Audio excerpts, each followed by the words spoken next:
I think it's harder to trade really gappy charts. Hey, it's Walter here, and you're at the Think Profit podcast, where we're going to help you develop a rock-solid trading confidence and avoid the potentially endless cycle of system switching. Right, Hugh? That's right. We're going to help you develop a wealth mindset, develop a trading strategy that fits your core personality, and help you overcome the obstacles that stop over 90% of traders. All right, Hugh, sounds good. You ready to go? Yeah, let's do this.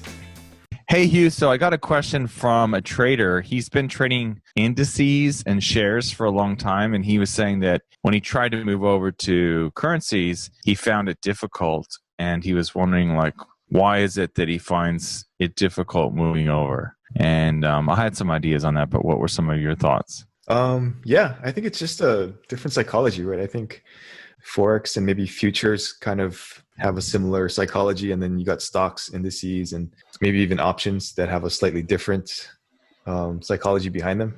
And it seems like if you're a stock trader, you can find value going long. You're looking for those companies that are really undervalued, or they're going to have a new product coming out or something like that, and you can look at the fundamentals and really lean on that. And then for the penny stocks, if you find those scam companies and you know that they're no good but they take off, then you can just short them.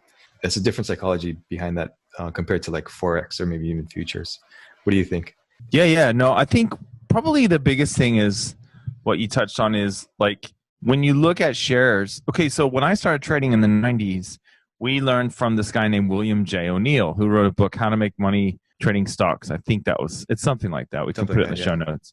And he came up with the Investor's Business Daily, which he thought was a more technical based newspaper rather than the Wall Street Journal, which was kind of the go-to thing in the States at the time. Other countries have different papers, but so he was talking about earnings per share and relative strength and things like that. And we would get the charts every week called daily graphs, and they were these phone books. Sometimes 5 of them would come every week, and we could pour through them and look at the charts and find out if there's any cup and handle, which is what William J. O'Neill talked about in his book, right? Yeah. Anyway, here's the thing. We were only looking for shares to buy. And this is also in the dot-com bubble too, from 94 to 99. So we were only looking to buy. There was a really hardcore rising market, especially towards the end of that, 97, 98. Mm-hmm. There was a lot going on then. And I remember, buying stocks like Netscape, Gateway 2000, which made computers, all these really AOL, all these really darling companies at the time. And when you think about it, a couple of things are interesting about that. We were only buying, right? Mm-hmm. So when you're a currency trader, automatically you have to look at things a little bit differently. I would even argue more than it's a little bit different to futures traders, because futures traders, I remember when oil fell earlier this year in 2020, earlier in 2020, I think it was. I don't think it was late 2019. It was early 2020. Oil fell really hard, and everyone was saying it was the death of oil. But the thing is, oil does have some intrinsic value. It can't go to 0 cents. You know what I mean?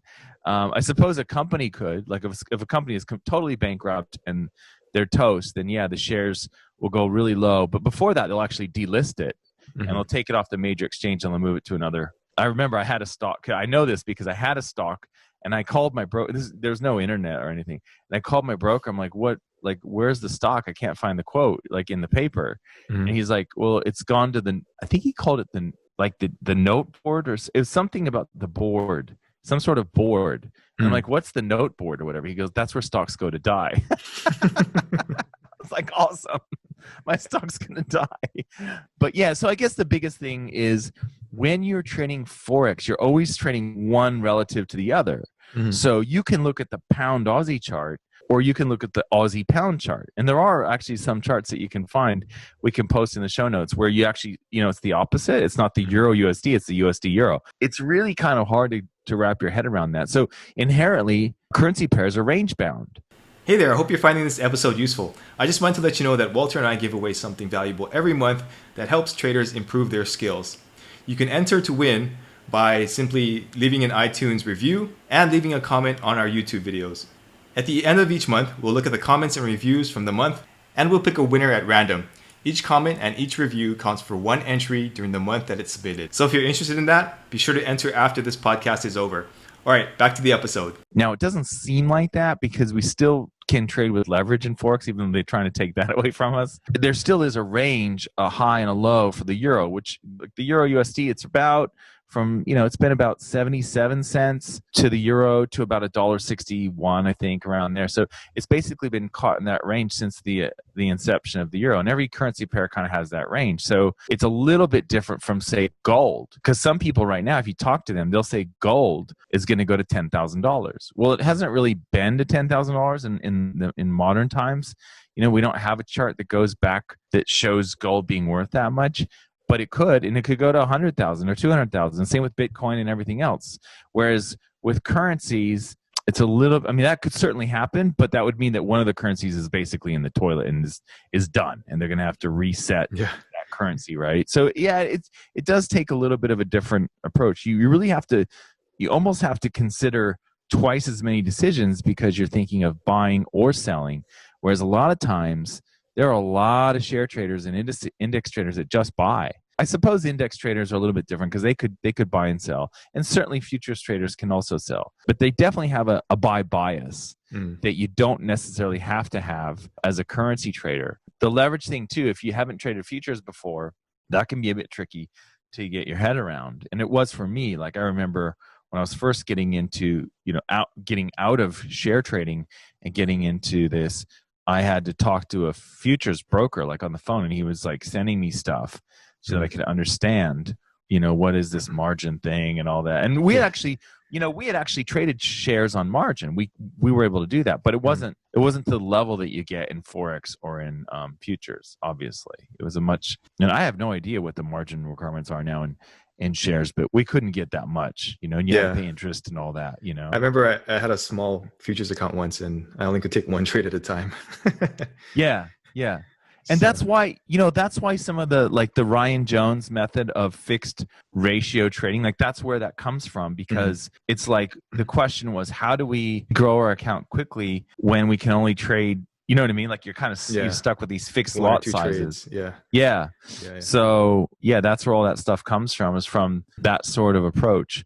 It's really lucky, I think, and fortunate if you're a currency trader that you can get fine lot distinctions and you can get smaller lot sizes, because that makes a big difference over time. Of course, if you map it out, you can see that it makes a huge difference over time if you're able to get precisely 2% risk or precisely 1.5% risk or whatever your risk amount is. It's a bigger deal for sure, because future traders can't do that, obviously, especially with smaller accounts. Yeah, totally. Yeah. I think if you look at the mechanics of the different markets too, when you dig into it, like the stock market, like if you have a retirement account, you can only go long, right? Stuff like that. And then you have the pattern day trader rule, which really kind of limits people. And if you want to go short, then you have to be able to borrow the shares, which means you have to find it somewhere. And then same thing with like the futures markets, where it can get locked, limit out, limit down. So there's all kinds of different mechanics behind it. Whereas the futures market, the Forex market is pretty wide open. You can go long and short pretty easily both ways. Yes. And outside of the States, you can trade CFDs, contracts for difference, which is like in the UK and Australia, we have these where it's like